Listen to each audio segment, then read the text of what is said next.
मुख्तारियां सरदारियां मुख्तारियां सरदारियां मुख्तारियां मोहम्मद उते खत्म हो गया सरदारियां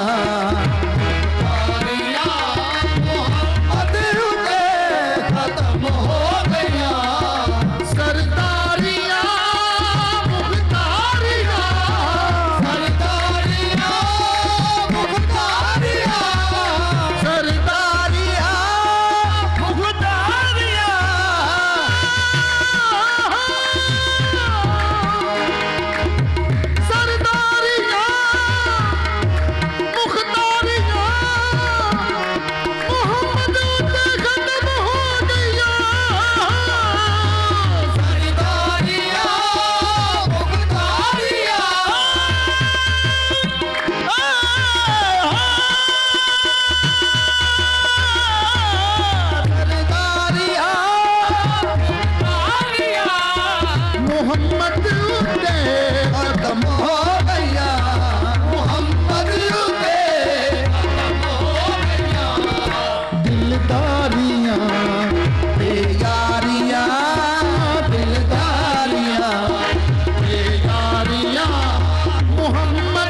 सल्ले अला सल्ले अला।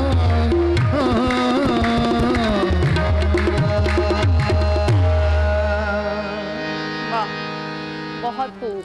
बिस्मिल्लाहिर्रहमानिर्रहीम, अस्सलामु अलैकुम, खैर रमज़ान में खुश आमदीद। मैं हूँ हिना आदिल और मैं हूँ अली अनीक सैयद। उम्मीद है आप खैर आफियत से होंगे, रमज़ान अच्छे से गुजार रहे होंगे, एक दूसरे का ख्याल रख रहे होंगे और जहाँ भी होंगे अल्लाह ताला के साए में होंगे और महफूज होंगे। इस वक्त हमारा साथ देने के लिए मौजूद थे बाबू राना साहब और उनके हमनवा, हम उनके मशकूर हैं। बहुत अच्छे कलाम से आपने आगाज़ किया है बाबू राना साहब। उम्मीद है कि आपका रमज़ान अच्छे से गुजर रहा होगा। आप कुछ कहना चाह रहे हैं? अली भाई, इतने दिन हो गए, ये सारी टीम कह रही हमारा तो तारुफ करवाएं, तो मेरे साथ सरवर मुन्ना खान जो हारमोनियम पे है, मेरे साथ कन्नी पे रजब अली हैं, शोजब है सेकंड हारमोनियम पे, और पीछे सारी टीम बताती जाती है। अपना नाम बताओ जरा। अमानत अली। अमानत अली है, मोहम्मद मकसूद है, मोहम्मद महबूब। हाँ जी, अली रजा मेरे तबला नवाज, बहुत किंग तबला नवाज है। उमैर है, अहमद अली, अली रजा। तो ये मेरी टीम है, तो बस तारुफ आपसे करवाना था। अरे वाह, बहुत शुक्रिया, आपने सबका तारुफ कराया और वाकई बहुत ज़रूरी था ये तारुफ पहले करवा लिया जाता, लेकिन आज हो गया। देर आयत दुरुस्त आयत। आप सबके भी हम बड़े मशकूर हैं कि खैर रमज़ान जो हमारी खुसूसी ट्रांसमिशन है, इसका आगाज़ आप लोग इतना ज़बरदस्त कर देते हैं।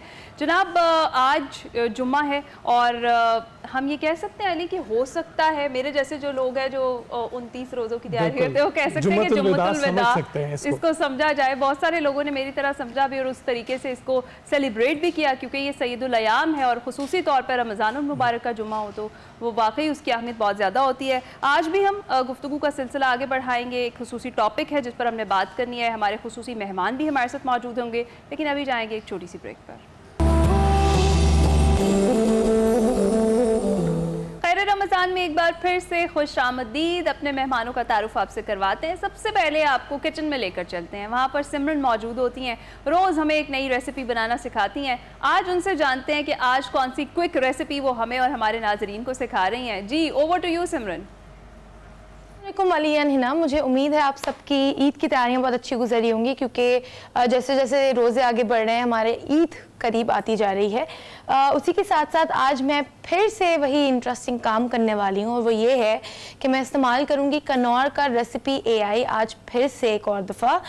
तो मैंने कुछ इंग्रेडिएंट्स यहाँ पे गैदर कर लिए, बेसिक सॉसेस वगैरह, और स्पैगेटी बॉईल करके रखी है यहाँ पे, क्योंकि आज स्पैगेटी बनाने का इरादा था बट रेसिपी मेरे पास कोई नहीं थी। तो मैंने सोचा स्पैगेटी बॉईल कर लेते हैं और बेसिक सॉसेस जो होती हैं स्पैगेटी की वो रख लेते हैं। और कनौर का रेसिपी AI तो है ही हमारी हेल्प करने के लिए। तो शुरू करते हैं। शुरू करने के लिए वही बेसिक हम लोगों ने गूगल पे कनौर PK रेसिपी AI खोल लिया, और रेसिपी AI खोलने के बाद ये मुझसे मांग रहा है स्कैन योर पेंट्री। आज हम लोग कैमरे से पिक्चर उसी वक्त ले लेते हैं। ठीक है, ये पिक्चर हो गई है हमारी। मेक श्योर आप लोगों को ये करना है कि सारे इंग्रेडिएंट्स पिक्चर में आ रहे हैं, और अगर नहीं भी आ रहे हैं तो कनौर ने उसका भी हल निकाला है कि आप लोगों के अगर कोई इंग्रेडिएंट्स मिस आउट हो गए या रह गए या बाद में आपको याद आ जाए तो आप लोग उसको मैन्युअली भी एंटर कर सकते हैं। ये इंग्रेडिएंट्स डिटेक्ट हो रहे हैं और ये इंग्रेडिएंट्स डिटेक्ट हो गए। डिटेक्ट होने के बाद मेक श्योर करना है कि जो भी डिटेक्टेड इंग्रेडिएंट्स हैं वो एक दफ़ा गो थ्रू कर लें। हो सकता है कोई मिस आउट हो जाए, आपके दिमाग में बाद में आए कि ये भी ऐड करना है। तो फ़िलहाल मुझे और कोई इंग्रेडिएंट ऐड नहीं करना, मैं इसको प्रोसीड कर लेती हूँ ऐड 8 इंग्रेडिएंट्स। और ये पर्सन्स एज़ यूजुअल मैं 2 पर्सन्स डाल रही हूँ इसमें, और 2 पर्सन्स डालने के बाद समथिंग्स कुकिंग आ रहा है। लेट्स सी आज कनौर मुझे क्या रेसिपी देता है और इसको इस्तेमाल करते हुए आज क्या टर्न आउट होता है। और मुझे यकीन है कुछ अच्छा ही होगा, क्योंकि आज तक कनौर हमने जब जब इस्तेमाल किया तब बहुत मज़ेदार अच्छी रेसिपीज़ बनी हैं। तो मुझे उम्मीद है आज भी उतनी ही अच्छी रेसिपी बनी होगी। 4 रेसिपीज़ इसने मुझे शो कर दी हैं, जिसमें शामिल हैं चटपटा नूडल्स स्टर फ्राई, जो नाम से तो बहुत रेस्टोरेंट स्टाइल कुछ नूडल्स लग रहे हैं, स्पाइसी चिकन नूडल्स चाट, ब्लेजिंग हॉट नूडल्स और स्पाइसी बीफ नूडल्स। मेरे ख्याल से चटपटा नूडल्स स्टर फ्राई कर लेते हैं, क्योंकि ये नाम से भी अच्छा लग रहा है और इसका ड्यूरेशन 20 मिनट्स है। ये व्यू रेसिपी खोल लेते हैं और जब तक मैं इस रेसिपी को देखते हुए अपनी प्रिपरेशंस कर लेती हूँ, आप लोग हमारे साथ रहिएगा। बिल्कुल, हम आपके साथ ही हैं। कमाल टेक्नोलॉजी आ गई है। अब रेसिपीज़ भी आप एआई से पूछें, उन्हीं से बनाएं। और इसमें हमारी जो रहनुमाई कर रही हैं शेफ सिमरन है, हमारे साथ मौजूद हैं। इसके साथ साथ हमारे मेहमान जो खुसूसी मेहमान हैं इस ट्रांसमिशन से, उनसे तारुफ करवाता आपको चलूँ। पाकिस्तान में अगर टेनिस का नाम लिया जाए तो इनके नाम के बगैर टेनिस भी अधूरी है। पूरी दुनिया में पाकिस्तानी टेनिस का नाम, उसका सितारा बुलंद करने वाले सितारे हमारे साथ इस वक्त हमारी नशिस्त में मौजूद हैं। एहसान हक साहब, एहसान साहब कैसे हैं आप? ठीक ठाक हैं? एहसान भाई बहुत शुक्रिया हमें ज्वाइन करने के लिए। नहीं, thank you for having me ji, very nice to see you. Ramzan transmission, morning transmission में आपको मिलता रहूँ। अच्छा, आज मुझे अर्ली मॉर्निंग नहीं उठना पड़ा आप लोगों को मिलने के लिए। तो अच्छा, आपका रमज़ान कैसा जा रहा है? Very smooth. मैं काफ़ी अरसे के बाद पाकिस्तान में हूँ रमज़ान के महीने में। Normally I always been away.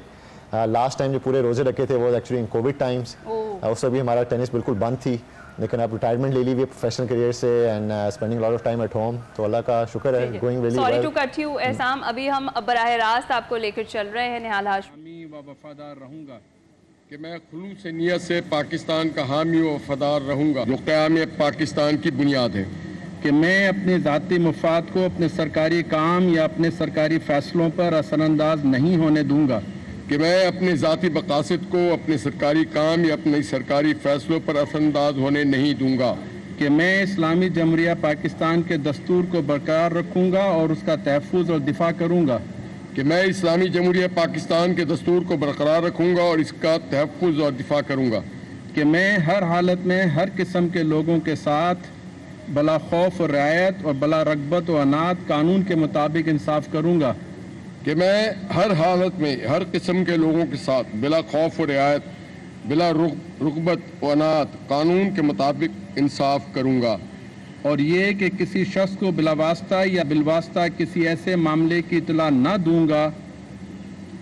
और ये कि किसी शख्स को बिलावास्ता या बिलवास्ता किसी ऐसे मामले की इत्तला ना दूंगा। और ना उस पर जाहिर करूंगा जो बायसियत गवर्नर सूबा सिंध मेरे सामने गौर के लिए पेश किया जाएगा। और ना इस पर जाहिर करूंगा जो बहैसियत गवर्नर सिंध मेरे सामने सूबा सिंध मेरे सामने गौर के लिए पेश किया जाएगा या मेरे इल्म में आएगा बजुज़ जबकि बायसियत गवर्नर अपने फ़राइज़ की कमा हुक्का अंजाम दही के लिए ऐसा करना ज़रूरी हो। या मेरे इल्म में लाया जाएगा बजुज़ कमा हुक्का बहैसियत गवर्नर अपने फ़राइज़ की कमा हुक्का अंजाम दही के लिए ऐसा करना ज़रूरी हो। अल्लाह ताला मेरी मदद और रहनुमाई फरमाए। अल्लाह ताला मेरी मदद और रहनुमाई फरमाए। आमीन आमीन।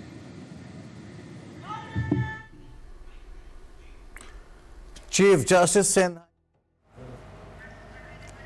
जी, इस वक्त आप गवर्नर सिंध की तकरीब हल्फ बर्दारी देख रहे थे। बहुत बहुत मुबारकबाद निहाल हाशमी साहब को, गवर्नर सिंध के ओहदे का हल्फ उठा चुके हैं और कुछ देर पहले आप बराह रास्त से मनाजिर देख रहे थे। निहाल हाशमी गवर्नर सिंध के ओहदे का हल्फ उठा चुके हैं और अब गवर्नर सिंध के जो फ़राइज़ हैं वो निहाल हाशमी अंजाम देंगे।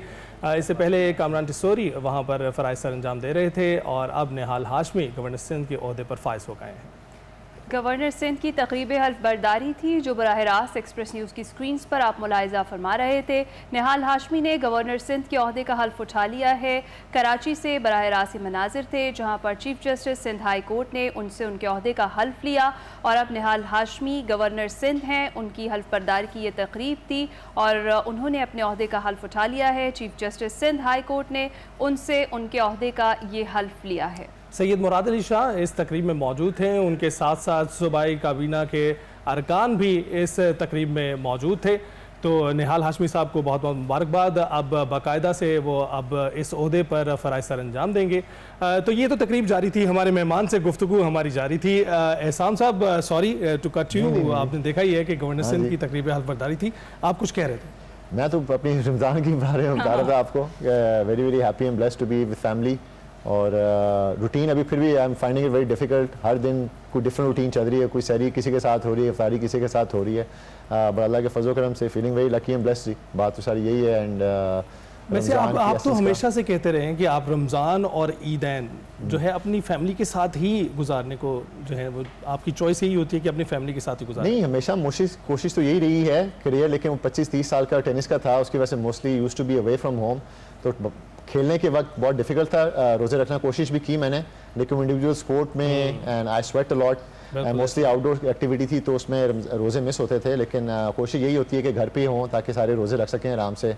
अभी प्रेसिडेंट भी हूँ, काफ़ी मीटिंग होती रहती है, कराची में था रमज़ान के शुरू में, then I was in Islamabad, अब लाहौर में हूँ। अभी आखिरी जो अशरा है वो कोशिश यही है सारी की सारी थैंक्स टू यू, आपकी वजह से काफ़ी इंटरनेशनल इवेंट्स हमें मिलना शुरू हो गए। हाँ, अल्लाह का करम है जी। इंशाल्लाह ईद के बाद फौरी हमारा पूरा अप्रैल जो है, we have 3 ITF junior tournaments international और फिर 2 प्रोफेशनल मेंस के टूर्नामेंट पहली दफ़ा पाकिस्तान की हिस्ट्री में होने वाले हैं।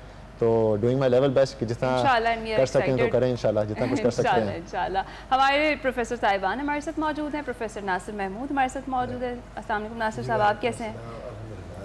और रोज़ा कैसा? वो हम रोज़ एक सवाल आपसे ज़रूर पूछते हैं कि भाई अब ख़त्म होने के करीब हैं, और बस एक चीज़ ज़रूर पूछते हैं कि बस अब जुदाई का जो एक टाइम है ना रमज़ान से, वो आना शुरू हो गया है। मस्जिद में मुतकिफ़ बैठ गए तो आज तो बल्कि जैसे आपने पहले इंट्रो में भी कह रही थी, कुछ लोग आज जुमातुल विदा कर रहे थे इसको, तो मैंने कहा आज पता नहीं हफ्तातुल विदा, इतवारुल विदा, सारे ही अलविदा है ना, अब तो सारे दिन ही अलविदा ही गुजरे हैं। तो फाज साहब काफ़ी हसास तबीयत के हैं नासिर साहब, आप भी बड़े सेंसिटिव हैं माशाल्लाह, और सेंसिटिव लोग अल्लाह के चुनिंदा लोग होते हैं, इसमें कोई शक नहीं है कि जिनके दिल नर्म होते हैं वो ज़्यादा स्पिरिचुअली कनेक्टेड भी होते हैं। तो अल्लाह हमारे सख्त दिलों को भी नर्म करते हैं कलेक्टिवली। आमीन आमीन।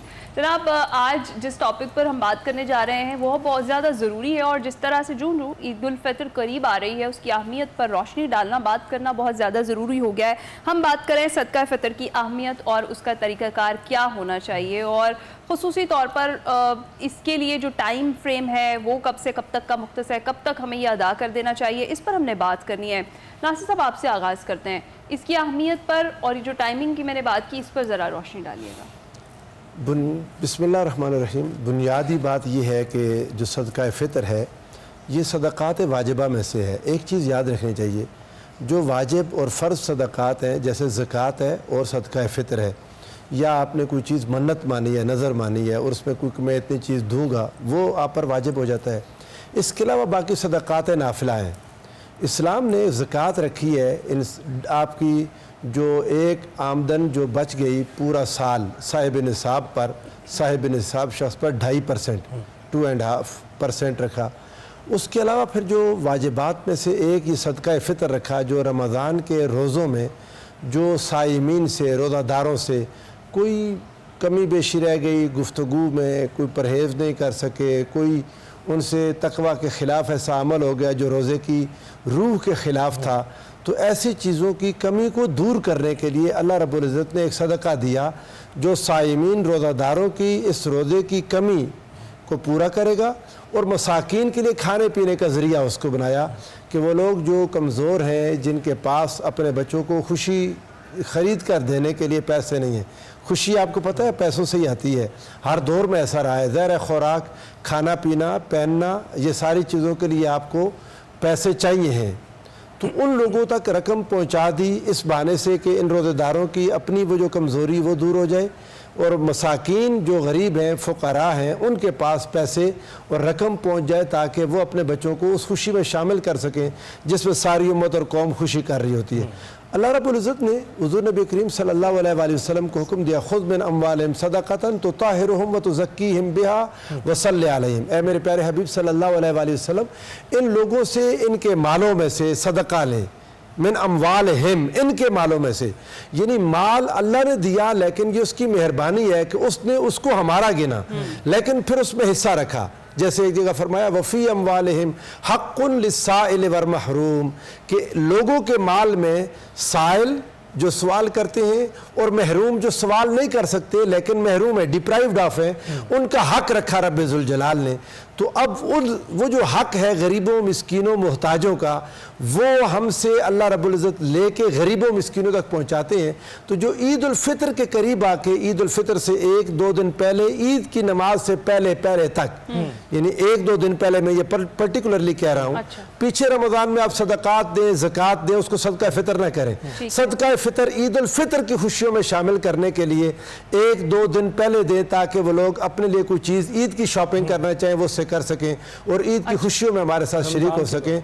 ईद की नमाज को जाने से पहले तक जो आपने खर्च किया वो सदका फ़ितर है, और नमाज के बाद आका अलैहिस्सलाम ने फरमाया अगर किसी ने नमाज पढ़ ली, नहीं अदा किया, वापस आके सदका करेगा तो वो सदकात में से एक सदका है, लेकिन सदका फ़ितर नहीं बनेगा और वो इंसान उस एक यानी फजीलत से महरूम हो जाता है। प्रोफेसर फहद, इतनी अहमियत है कि एक ईद का नाम ही इस पर रख दिया गया है। तो ईद उल फितर भी जो हम मनाते हैं, जिस तरह के प्रोफेसर नासिर भी उस पर रोशनी डाल रहे हैं, उसमें हम देखते हैं कि ईद उल फितर इसी नज़रिए को लेकर आगे चलने की बात है। बिस्मिल्लाहिर्रहमानिर्रहीम। थैंक्स लॉर्ड जी, बहुत इंपॉर्टेंट टॉपिक है और इसके पीछे ना एक स्पिरिट ऑफ द लॉ है, यानी हम लेटर ऑफ द लॉ की तो बात करते हैं, स्पिरिट ऑफ द लॉ भी है ना। स्पिरिट है इन्फाक फ़ी सबीलिल्लाह, अल्लाह की राह में ख़र्च करने को प्रमोट करना, ये स्पिरिट है इस लॉ के पीछे। वो आप ज़कात की शक्ल में भी कर रहे हैं, सदक़ात की शक्ल में भी कर रहे हैं, खैरात की शक्ल में भी कर रहे हैं।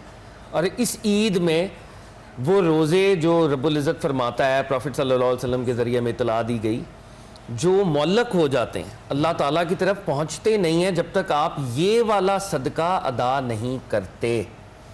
और उस दौर में और आज भी आप गंदम के मुताबिक दे सकते हैं, आप जौ के मुताबिक दे सकते हैं, आप खजूर के मुताबिक दे सकते हैं, आप किशमिश के मुताबिक दे सकते हैं। The point that I am trying to make is कि गंदम के मुताबिक बेयर मिनिमम है, क्योंकि आज गंदम बहुत चीप हो चुकी है। और खजूर के मुताबिक जो आपकी हैसियत है, अगर आप देंगे अपनी हैसियत के मुताबिक फितरा दें आप, यानी अगर आप बेयर मिनिमम पे रह रहे हैं तो वो जो स्पिरिट ऑफ द लॉ है उस स्पिरिट को आप कॉम्प्रोमाइज़ कर रहे हैं। खुद जब आप किसी बूफे में जाते हैं तो 4,000 रुपया 5,000 रुपया पर पर्सन आप स्पेंड करने के लिए तैयार हैं, लेकिन जब आप फितरा देते हैं तो आप कहते हैं कि जी 300 रुपए के हिसाब से दूंगा क्योंकि गंदम का ये रेट है। तो ये स्पिरिट अदा तो हो जाएगा, एज अ मुफ्ती हम ये नहीं कह रहे कि अदा नहीं होगा, लेकिन ये स्पिरिट ऑफ द लॉ के खिलाफ है। आप खजूर के मुताबिक, किशमिश के मुताबिक, बल्कि खजूरों के अंदर भी अब टाइप्स है ना, आप जिस तरह की खुद खाते हैं, अगर घर में आप अजवा खजूर खाते हैं, मबरूम खाते हैं, तो उसके मुताबिक देने की आदत डालें। अच्छा, मैं इस सारी डिस्कशन को एक बिल्कुल डिफरेंट लेवल पे लेके जा रहा हूँ।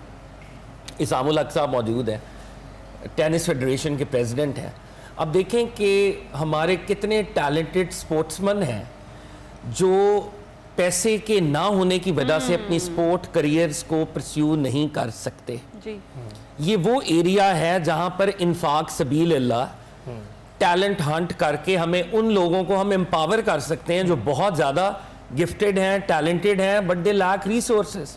मैं आज ही ये माँ सदाकत पाकिस्तान टीम से खेल रहे हैं, वो कह रहे थे मेरे पास बैट लेने के पैसे नहीं थे। आज वो बहुत अच्छा खेला है बच्चा।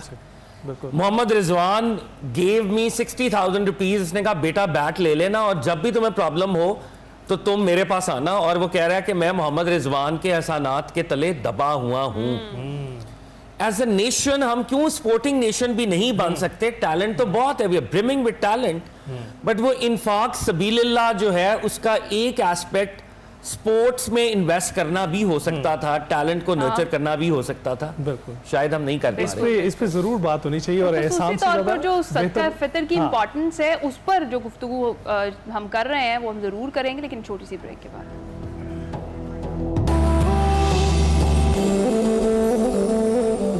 वेलकम बैक जी। हमारे खुसूसी गेस्ट हमारे साथ मौजूद हैं, उनसे हम बात कर रहे थे ब्रेक पर जाने से पहले। उनसे मजीद गुफ्तगू का सिलसिला आगे बढ़ाते हैं। ऐसा हम आप बता रहे थे मजीद कुछ खुशखबरियों के हवाले से कि ईद के बाद कुछ और भी इवेंट्स जो हैं वो हो रहे हैं, क्योंकि हम बड़े एक्साइटेड हैं कि जब से आप आए हैं इस अपने मकाम पर, जब से आपने सदारत संभाली है, उसके बाद से इंटरनेशनल इवेंट्स होस्ट करने का मौका मिल रहा है पाकिस्तान को। तो कौन कौन से इवेंट्स हैं जो आ रहे हैं आगे? I feel like ji tennis को प्रमोट करने, किसी स्पोर्ट्स को प्रमोट करने के लिए नेशनल टूर्नामेंट से बहुत कराए पहले साल आके, बट रियलाइजेशन यही हुए कि आपको इंटरनेशनल टूर्नामेंट्स लेके आने हैं ताकि हमारे बच्चों को ज़्यादा से ज़्यादा इंटरनेशनल एक्सपोजर मिले, वर्ल्ड रैंकिंग्स में आए। I competed all around the world अपने मुल्क का नाम रोशन करने के लिए, तो वही है आगे और सामूहिक फ्रेशेस पैदा करने या बेटर वर्जन मेरी जो है ना वो करनी है। अल्हम्दुलिल्लाह अभी पूरा अप्रैल जो हमारे 3 बड़े जूनियर टूर्नामेंट्स आ रहे हैं, एंड उसके बाद 2 प्रोफेशनल इवेंट्स मेंस के आ रहे हैं हमारे इस्लामाबाद के अंदर ही। $15,000 के दोनों टूर्नामेंट्स वही हैं, and it will give a lot of opportunity to our player, juniors को भी, सीनियर्स को भी, to play against international players. मेरा हमेशा से एक तरह से गोल ही कह लें रहा है कि to project a very soft image of my country. जब भी मैं बाहर खेला हूँ तो उन प्लेयर्स को यहाँ पे लाना, उनको होस्ट करना एज ए प्रेसिडेंट भी, as a federation, I think portrays a very positive image हमारी कंट्री का जो है ना। और उसके अंदर भी काफ़ी काम कर रहा हूँ मैं, और अल्लाह करे अभी तो गल्फ में थोड़े से हालात ख़राब हैं, अल्हम्दुलिल्लाह अभी तक हमारे एटलीस्ट टूर्नामेंट अभी पोस्टपोन या कैंसिल नहीं हुए। तो अल्लाह करे इसी तरह हालात रहें, और इंशाल्लाह looking forward to hosting all the players इंशाल्लाह इन अप्रैल। और उसके बाद चीफ मिनिस्टर साहिबा को मैंने लेटर लिखा हुआ है, अच्छा मरियम नवाज साहिबा को। Obviously she doing lot of work for women empowerment and everything. तो पहली दफ़ा पाकिस्तान में international female international tournament tennis का मैं कराने चाह रहा हूँ। तो सारी की सारी जो है ना रिक्वेस्ट वगैरह सारी चीज़ें उनकी टीम को भेज दी हैं। उनकी team is now in touch with me as well. थोड़ी सी इंफ्रास्ट्रक्चर डेवलपमेंट चाहिए हमें। निस्तर पार्क में टेनिस कोर्ट्स हैं, सेंटर कोर्ट को थोड़ा सा बेहतर करना है, लॉकर रूम जो शावर्स हैं, और थोड़े से जो बोर्डिंग लॉजिंग के ऑब्वियसली लड़कियों ने आना खेलने के लिए पूरी दुनिया से, तो you need to have some certain standard. तो पाकिस्तान में कभी नहीं हुए, तो इंशाल्लाह वो अभी तक तो अच्छी वाइब मिल रही है मुझे उनके ऑफिस से। आपकी एफर्ट्स ज़बरदस्त हैं। इस सारी जो प्रोसेस है जब से आपने शुरू किया, पहले इंटरनेशनल इवेंट्स लाना, अब ये ख़वातीन के लिए ख़ास तौर पर, तो मेजर चैलेंजेस आपको कौन कौन से फेस करने पड़े हैं? Awareness, sponsorships, everybody to be on the same page. Obviously passion मेरा है, गोल मेरा है। To expect everybody else to have the same passion और सेम गोल वो ज़रा मुश्किल है। As an athlete was very easy, everything was dependent on me. मेरा हार्ड वर्क है, मेरी सैक्रिफाइसेस हैं, मेरी डिटर्मिनेशन है, फैमिली है, एक छोटी सी ग्रुप है, मेरे कोचेज हैं, मेरे ट्रेनर्स हैं। अब being a president I am doing it for other people first of all. उनको वो दिखाना, टू ड्रीम बिग कि you can achieve as well, वो करना। फिर स्पॉन्सर्स को, कॉर्पोरेट सेक्टर्स को, बैंक्स को, गवर्नमेंट को उस तरफ रुझान लाना उनका। Not easy task, you have to get lot of people on the board. लेकिन एज एन एथलीट वो हमेशा वही किया है कि प्रॉब्लम्स का सोल्यूशन निकालना है, और वही कर रहा हूँ, और उसी की बेसिस पे ये चीज़ें हो रही हैं, और अल्लाह करे होती रहे इंशाल्लाह। इंशाल्लाह। तो ऐसा वैसे तो कोई भी स्पोर्ट्स आप खेलें बहुत ही महंगी हो चुकी है, लेकिन tennis is one of the most expensive ones. यहाँ पर किसी भी आम बच्चे का आना बहुत ही मुश्किल है। तो अब आप एक ऐसी जिम्मेदारी संभाल रहे हैं सदारत की, जिसमें आप ये एक नई चीज़, एक नई जहद दे सकते हैं इसको, जिसमें वो बच्चे जिनमें वाकई टैलेंट मौजूद है पाकिस्तान में, जो नाम रोशन कर सकते हैं, उनको भी ये मौका फराहम किया जाए। ऐसा कुछ हो रहा है? नहीं नहीं, बिल्कुल कर रहे हैं जी। ग्रास रूट लेवल पे बहुत काम कर रहे हैं। हमारा जूनियर टेनिस इनिशिएटिव भी है ITF के साथ, जिसमें बच्चों को फ्री रैकेट्स प्रोवाइड करते हैं, बॉल्स भी देते हैं हम। अभी नेशन वाइड में एक स्कूल में प्रोग्राम शुरू करने लगा हूं इंशाल्लाह वेरी सून। स्कूल्स के साथ मीटिंग्स वगैरह हो रही हैं। It's gonna be rising stars, future stars tennis के अंडर 10 अंडर 12 के प्रॉपर जो है ना हम बच्चों को खिला रहे हैं।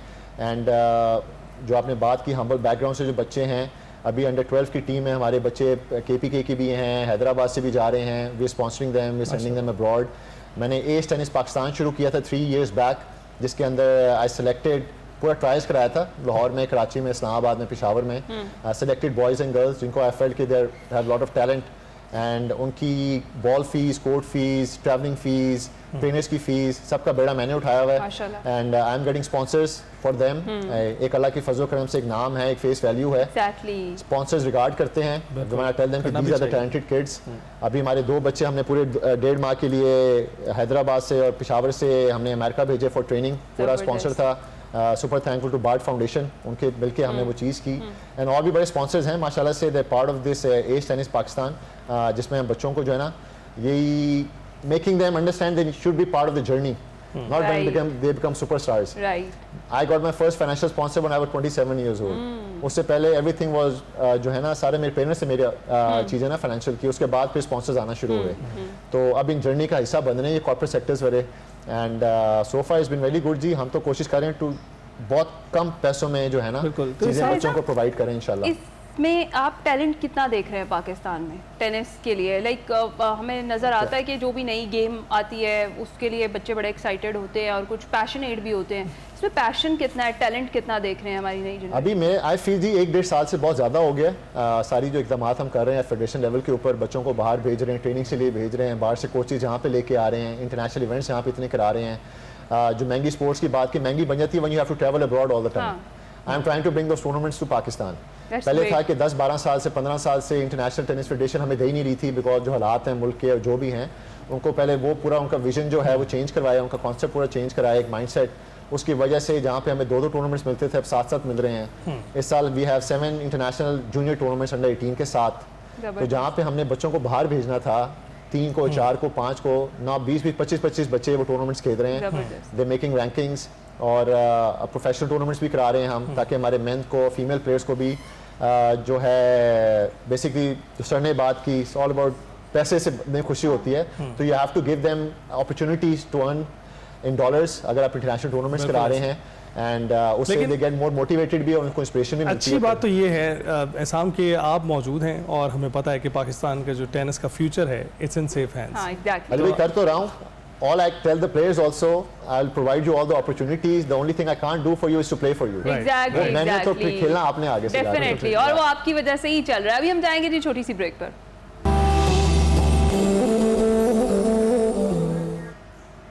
खैर रमज़ान में एक बार फिर से खुश आमदीद, और अब वक्त हुआ है हमारे उस खुसूसी सेगमेंट का जिसका आप सबको बड़ी बेसब्री से इंतज़ार होता है, जिसका बड़ा ज़बरदस्त फीडबैक आप लोग हमें दे रहे हैं, खैर सना।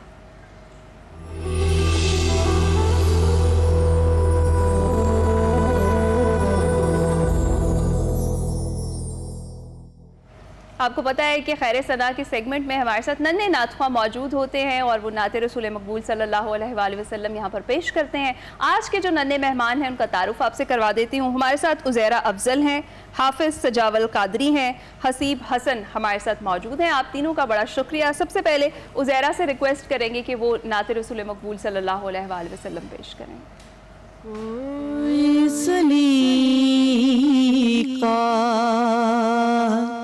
है आरज़ू का कोई सलीका है आरज़ू का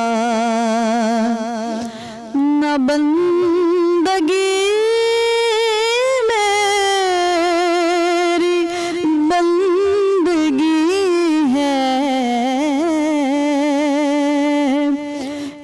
सब तुम्हारा करम है आका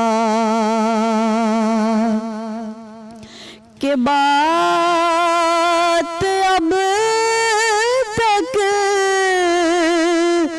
बनी हुई है, ये सब तुम्हारा करम है आका।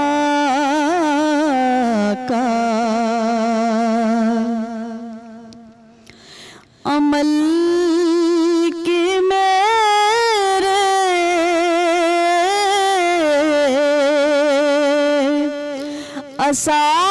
असास क्या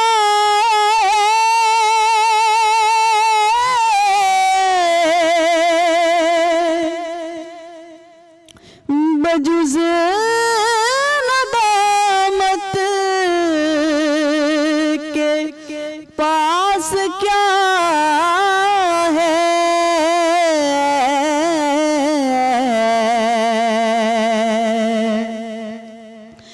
रहे सलामत तुम्हारी निस्बत, रहे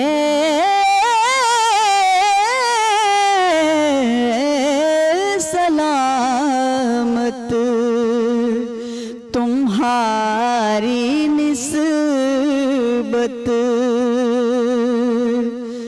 मेरा तो एक आसरा यही है, ये सब तुम्हारा करम है आका। जज़ाकल्लाह, बहुत खूब उज़ैरा, बहुत सब खूब। तुम्हारा करम है आका। हाफिज़ सजावल, अब आपकी बारी। निगाहे लुत्फ के निगाहे लुत्फ के उम्मीदवार हम भी हैं, निगाहे लुत्फ के उम्मीदवार हम भी हैं, लिए हुए ये दिले बेकरार हम भी हैं। निगाहे लुत्फ के जो सर पे रखने को मिल जाए, नाले पाके हुजूर जो सर पे रखने को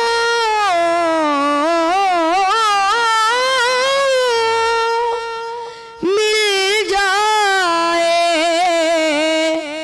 नाले पाके हुजूर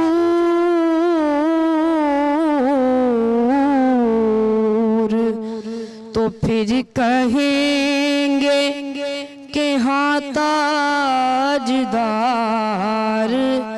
हम भी हैं, तो फिर कहेंगे कि हाँ ताजदार हम भी हैं।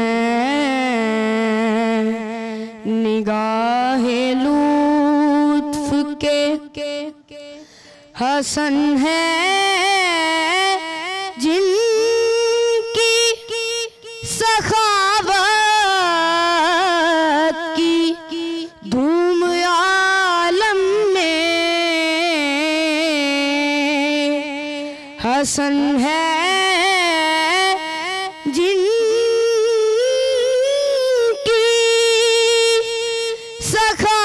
सखावत की धूम आलम में,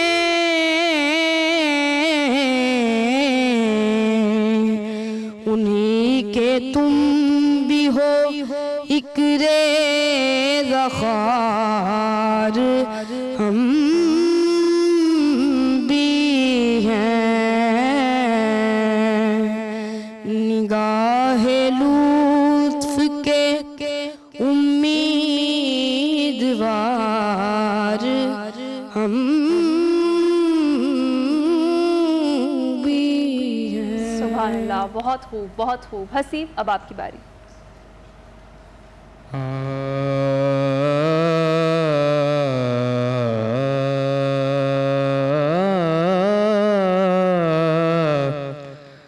कौन समझेगा यहाँ दर्द हमारे सारे, कौन समझेगा यहाँ दर्द हमारे सारे,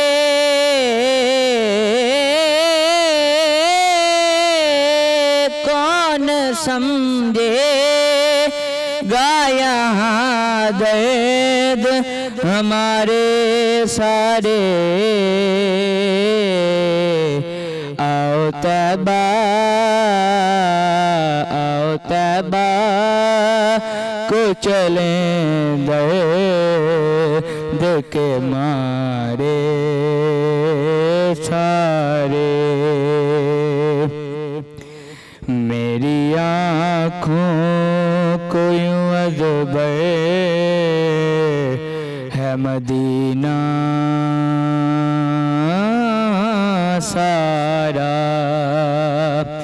मेरी आँखों को यूं अज़बर है मदीना सारा। जैसे हुफ़ाज़ को हों याद सिपारे सारे, जैसे हुफ़ाज़ को हों याद देसी पारे सारे। और एक बाबा है अली के अबू तालिब प्यारे। एक बाबा है अली के अबू तालिब प्यारे। जिसने आका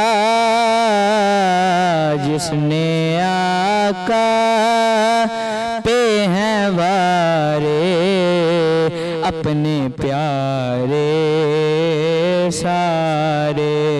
आओ तैबा को चले दर्द के मारे सारे। जज़ाकल्लाह। हसीब, सजावल और ज़हरा, आप तीनों का बहुत शुक्रिया। अल्लाह ताला आपकी आवाज़ को और परवाज़ दे। हमारी गुफ्तगू जारी है, हमारे मेहमान हमारे साथ हैं, लेकिन गुफ्तगू का आगाज़ एक बार फिर करेंगे इस ब्रेक के बाद।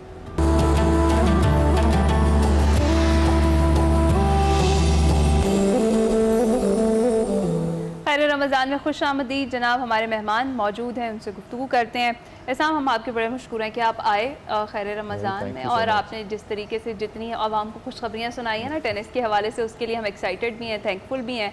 आप हमारी ट्रांसमिशन के तवस्सुत से इस महीने में कोई पैगाम हमारे नाज़रीन को देना चाहेंगे, कोई भी मैसेज? मेरी तो जी सबसे इम्पोर्टेंट मेरे ख्याल से अभी would like to request everyone to try and work on yourself, be a better person than yesterday. लोग कहते हैं जी कि you live only once, but I feel like we live every day, we die only once.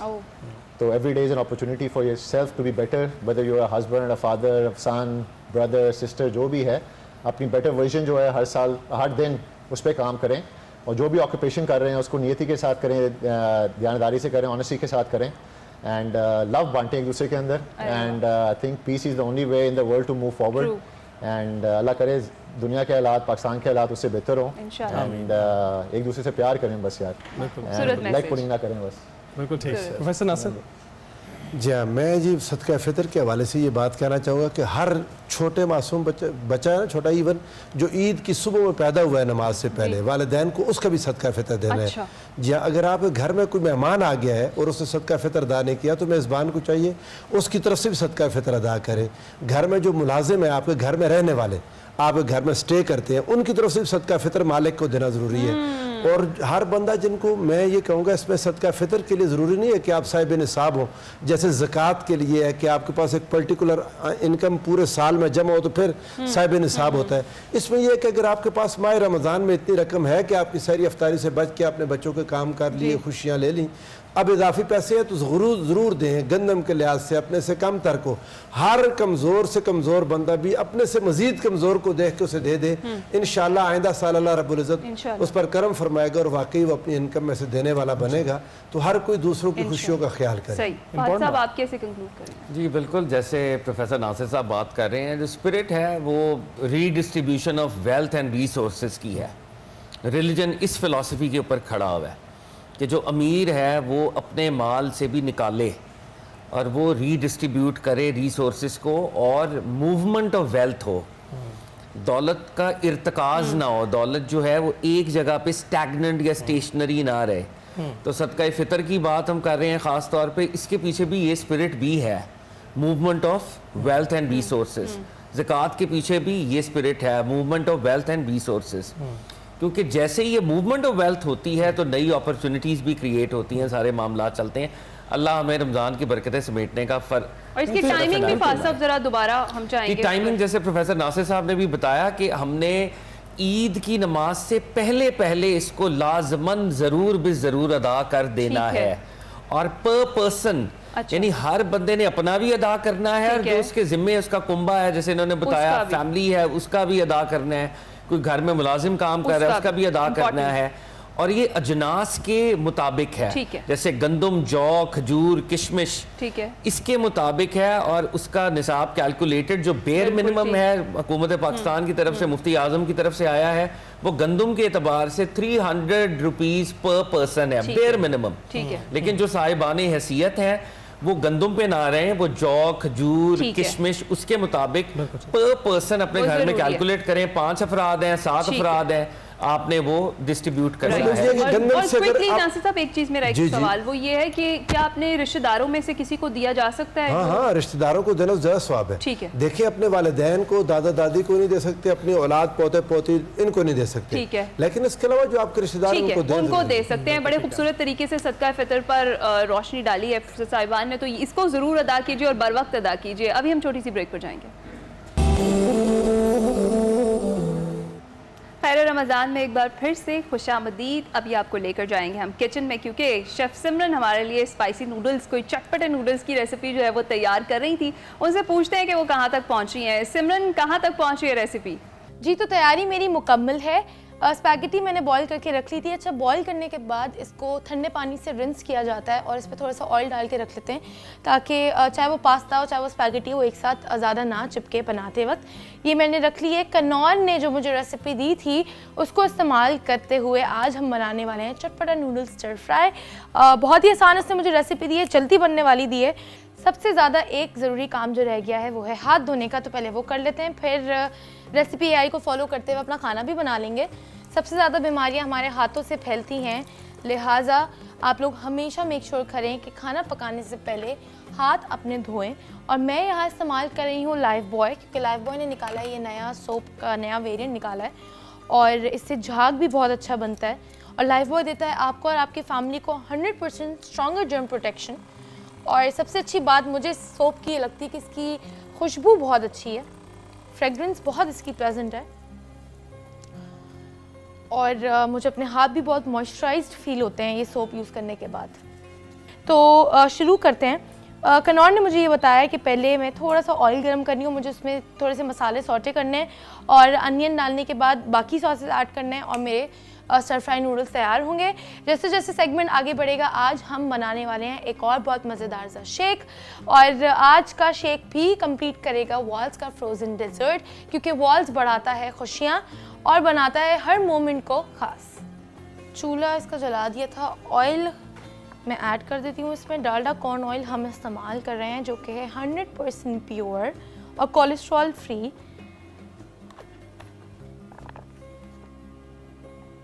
तो ये आपकी सेहत का भी ख्याल रखता है और खाने का जायका भी ख़राब नहीं होने देता। ऑयल मेरा काफ़ी हद तक गर्म हो गया है। इसमें प्याज डाल लेते हैं और प्याज के बाद 1 टीस्पून मैंने लहसुन अदरक का पेस्ट डाल दिया है।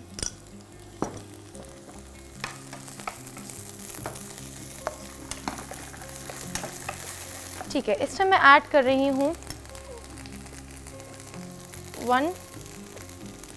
1 चम्मच और 1.25 चम्मच चिली फ्लेक्स और इसमें हम ऐड कर रहे हैं ऑरिगेनो। ठीक है,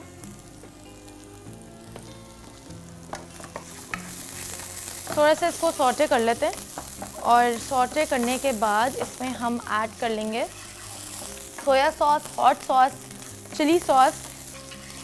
ठीक है, प्याज मेरी थोड़ी सी ब्राउन हो गई, इसमें सॉसेस ऐड कर लेते हैं।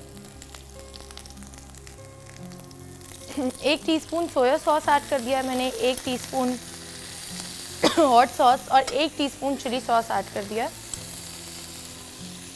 हस्बे जायका इसमें नमक डाल लेते हैं। ये आप लोग देख सकते हैं मसाला सौटे मैंने कर लिया है। इसके बाद इसमें ऐड कर रही हूँ मैं स्पैगेटी। अच्छा, स्पैगेटी ऐड करने से पहले आप लोग देख सकते हैं कि बोल में मेरे पास पानी है और ये पानी जो है ये स्पैगेटी का पानी है। जो स्पैगेटी जिस पानी में मैंने बॉईल किया था वो पानी थोड़ा सा सेव करके रख लिया है। पास्ता हो, स्पैगेटी हो या मैकरोनी हो, उसका जो सीक्रेट है वो ये है सॉस का कि जो भी आप बॉईल कर रहे हैं पास्ता और मैकरोनी, उसका पानी थोड़ा सा सेव करके उसके सॉस में ज़रूर ऐड करें, तो उसका सॉस अच्छा टेक्सचर का और क्रीमी बनता है।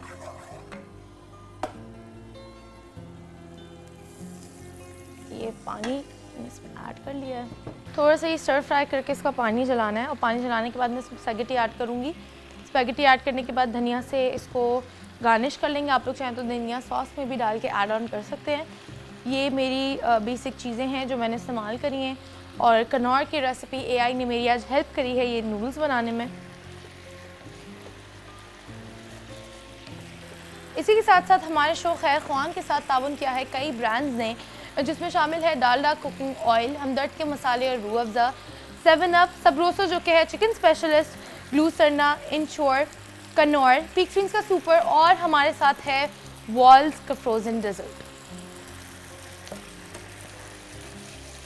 ठीक है, ये मेरा रेडी है। थोड़ा सा इसको बिल्कुल जलाना नहीं है, थोड़ा सा हमें इसको ग्रेवी छोड़नी है। और ये स्पैगेटी इसमें हम ऐड कर देते हैं।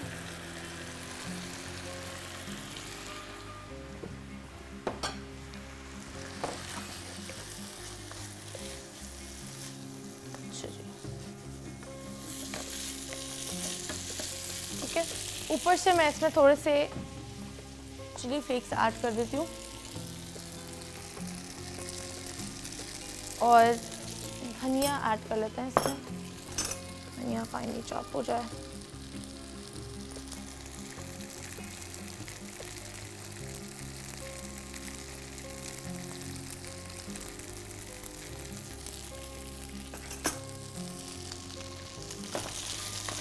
ये स्टर फ्राइड चटपटा नूडल्स मेरे रेडी हैं thanks to Knorr recipe AI। आज हमने फिर से रेसिपी AI का इस्तेमाल करते हुए अपने नूडल्स प्रिपेयर करे हैं।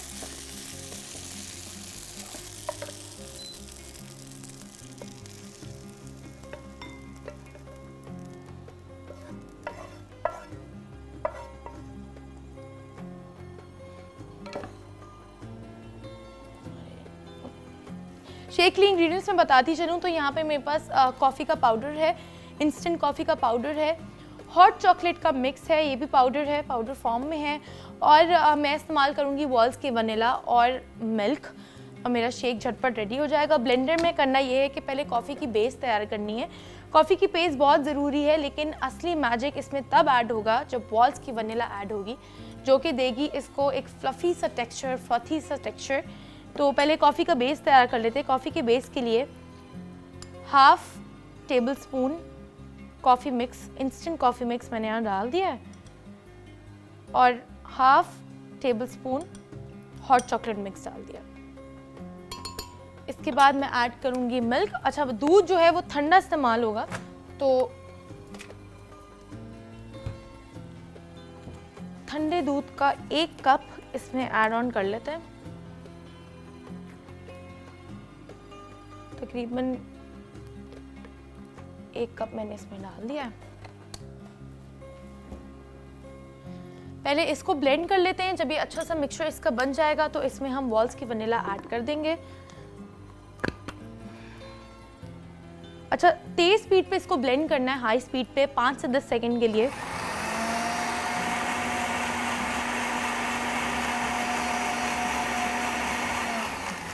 अब बारी है सबसे ज़रूरी और सबसे ख़ास इंग्रेडिएंट की, वो है वॉल्स की वनीला की, जो कि असली मैजिक मेरे इस शेक में करेगा।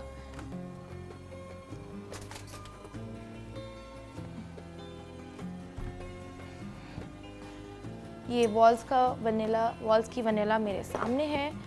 इसको खोल लेते हैं। बहुत इजी टू यूज़ है, इजी टू ओपन है, सिर्फ इस तरह टेयर करना है।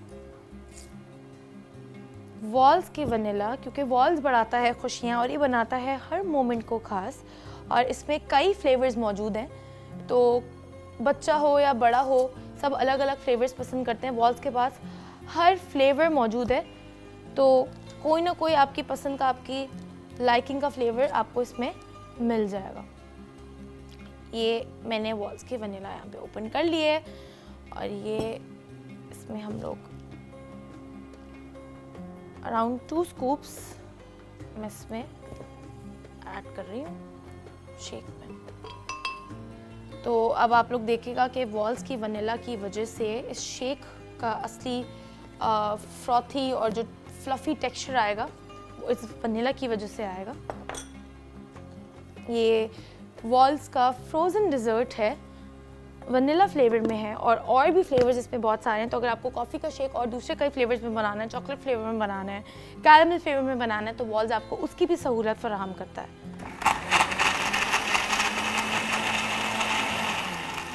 ठीक है, ज़्यादा देर इसको ब्लेंड नहीं करना है, थोड़ी सी देर पर इसको ब्लेंड करना है, वो मैंने कर दिया है।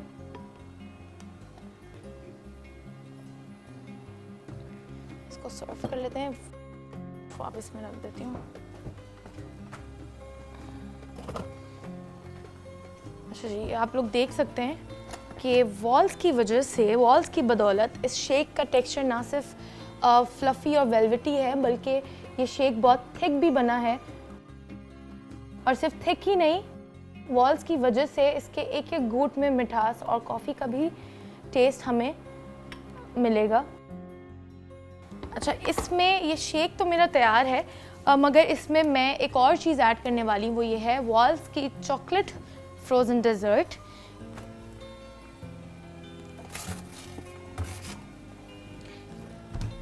क्योंकि इसमें मैंने अपना हॉट चॉकलेट का मिक्स भी डाला है और इसकी एक एक घूंट में वॉल्स की बदौलत कॉफ़ी भी, चॉकलेट भी, मिठास भी है, तो मैं इसमें चॉकलेट की फ्रोज़न डेज़र्ट से के एक एक स्कूप इसमें ऐड ऑन कर लेती हूँ ताकि ये और मज़ेदार हो जाए।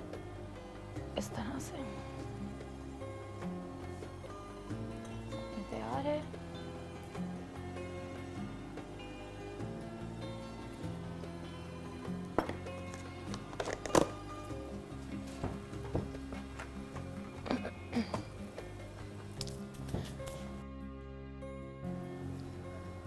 अच्छा जी, तो मेरा शेक और ये स्पैगेटी चटपटा नूडल्स जो कनौर ने मुझे रेसिपी बताई थी, मेरी रेडी है।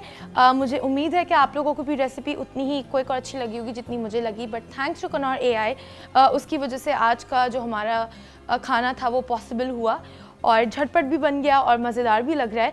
और इसी के साथ साथ वॉल्स की वजह से हमने आज अपना कॉफ़ी शेक तैयार किया, जो कि आपने देखा बहुत जल्दी बन गया और बहुत मज़ेदार भी अब मुझे उम्मीद है होगा।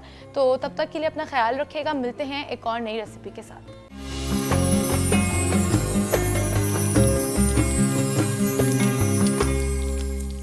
सिमरन, आपका बहुत बहुत शुक्रिया। रेसिपी हम भी ट्राई करेंगे और इसके साथ साथ हमारे मेहमान एहसामुल हक साहब, हमारे मेहमान खुसूसी, आपका बहुत बहुत शुक्रिया कि आप आए और आपने गुफ्तगू की। प्रोफेसर साहिबान, आपका भी बहुत शुक्रिया, आपने रहनुमाई फरमाई। इसी के साथ इस नशिस्त को हम समेटेंगे। आपसे मुलाकात होगी कल, अपना ख्याल रखिएगा। अल्लाह हाफ़िज़। अल्लाह हाफ़िज़।